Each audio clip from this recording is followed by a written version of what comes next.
Olá, eu sou a professora Silvana de Geografia e hoje nós vamos trabalhar sobre a população brasileira e distribuição de renda e atividades econômicas e setores de produção.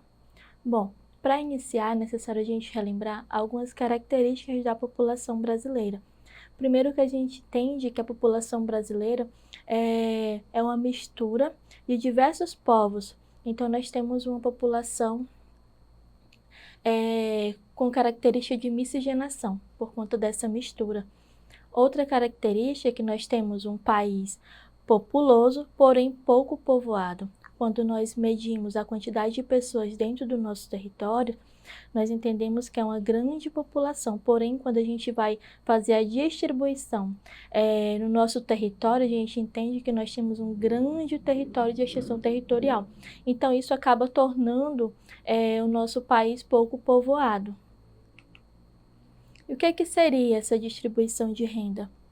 As características da distribuição de renda e os mecanismos que a influenciam variam e dependem diretamente da organização da produção e da forma de propriedade vigente em cada sociedade.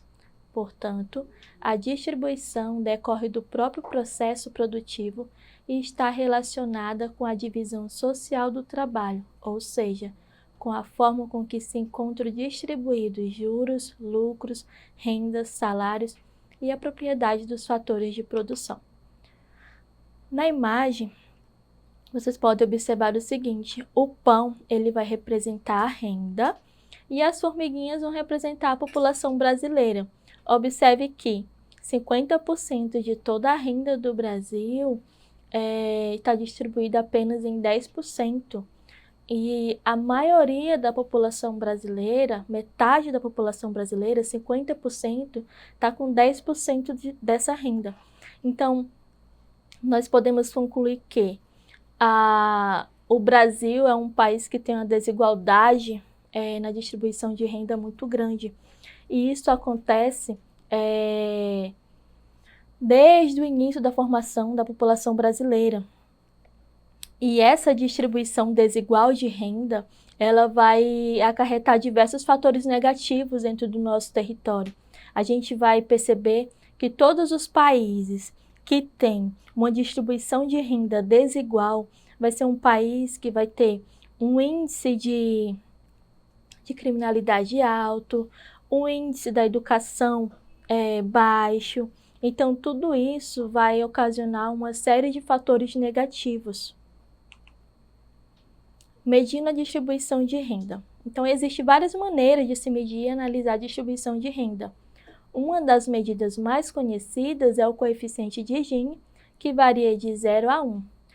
Quanto mais se aproxima de 1, maior é a concentração da renda. Quanto mais próximo de 0, mais igualitária é a sua distribuição.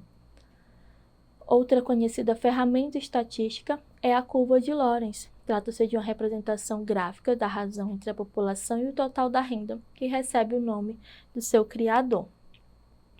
E aqui no Brasil, como eu já falei para vocês, o Brasil vai ser um dos países mais desiguais do mundo. Na nossa história recente, o maior aumento na desigualdade se deu nas décadas de 1960 e 1970, em decorrência de uma política econômica que visava concentrar a renda nas classes mais ricas para incentivar o investimento e o consequente crescimento da produção.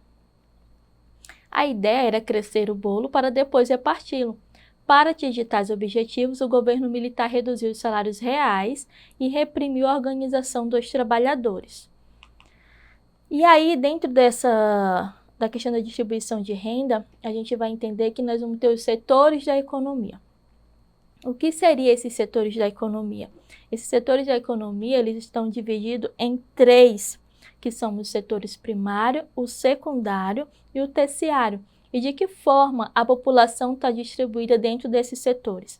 Bem, nós vamos entender que o setor primário vai ser tudo aquilo que engloba a questão dos nossos recursos naturais, recursos primários, onde vai ter a matéria-prima, tudo aquilo que é extraído da natureza. E aí, dentro desses recursos primários, vocês podem entender que, no início de tudo, a população ela trabalhava nesse setor primário, agricultura, pecuária e extrativismo. No extrativismo, nós vamos entender que o extrativismo ele vai ter 3 partes. Nós vamos ter o extrativismo animal, o vegetal e o extrativismo mineral.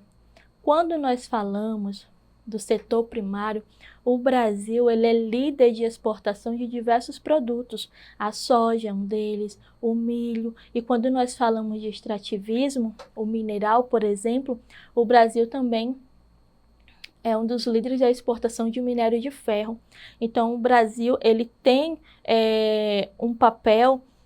exerce um papel muito grande nessa questão dos setores primários. Porém, com a mecanização, com o surgimento de novas máquinas, de novas tecnologias, o setor primário ele foi perdendo a força de trabalho. Por quê? Porque as máquinas foram substituindo a mão de obra. E as pessoas que trabalhavam nesse setor, elas precisaram buscar novas alternativas de trabalho. E aí que entra o setor secundário, que é justamente a questão das indústrias, tá? Aí uma imagem do setor primário para vocês, que representa a questão da extração do látex, né? Para a fabricação da borracha. O setor secundário seriam as indústrias. Então, uma outra alternativa que as pessoas buscaram foi a questão de ir para as cidades em busca de novas oportunidades. E essas oportunidades estariam onde? Exatamente nas indústrias. E essas indústrias é onde vai transformar a matéria-prima do setor primário e aí vai transformar em produtos. E esses produtos serão vendidos onde? Serão vendidos no setor terciário, que é justamente nos serviços, lojas. Lembrando que fazem parte também do setor terciário as profissões, os professores, advogados, todas essas profissões, as prestações de serviços formais, todos eles fazem parte desse setor terciário.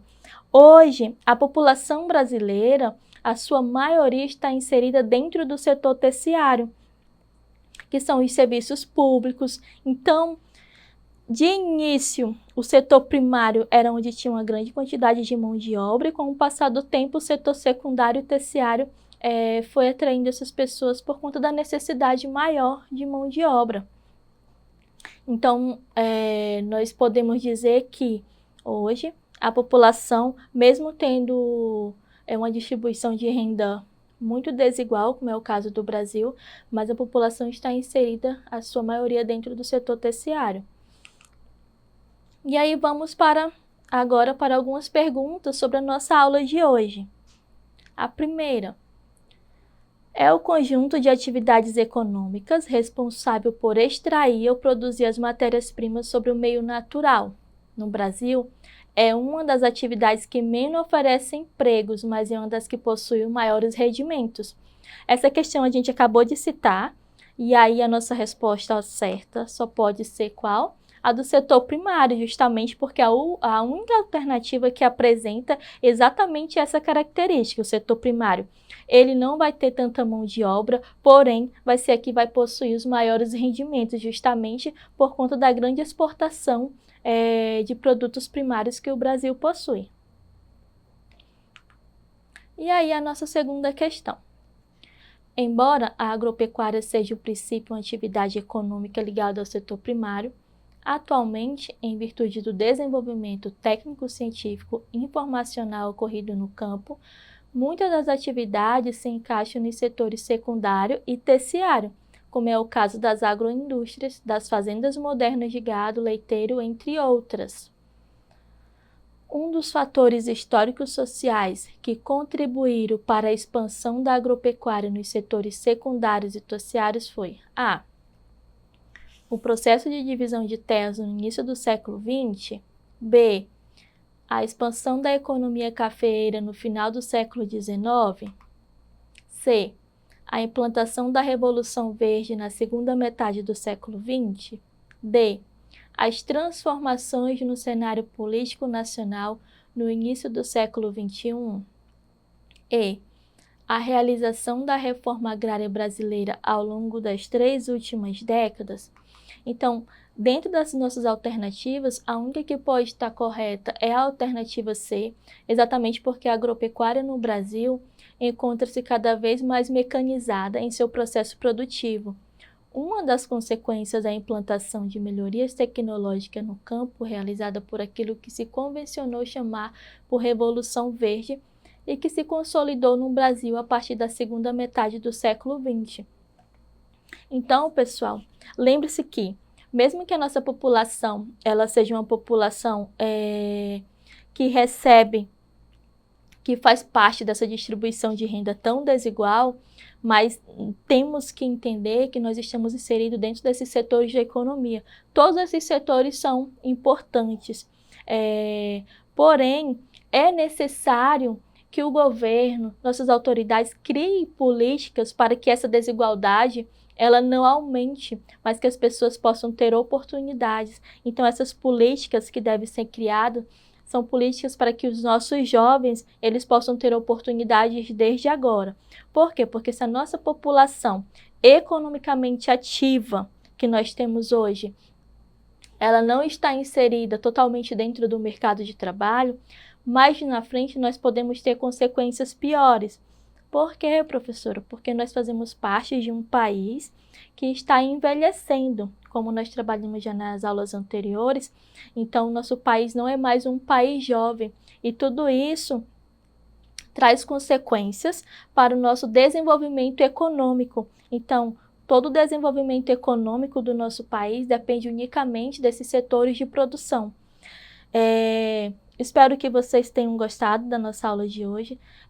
Acesse o nosso portal, lá estarei colocando mais questões sobre o nosso conteúdo. A nossa aula também fica disponível no YouTube, então vocês podem acessá-la quantas vezes vocês acharem necessário. E até a próxima!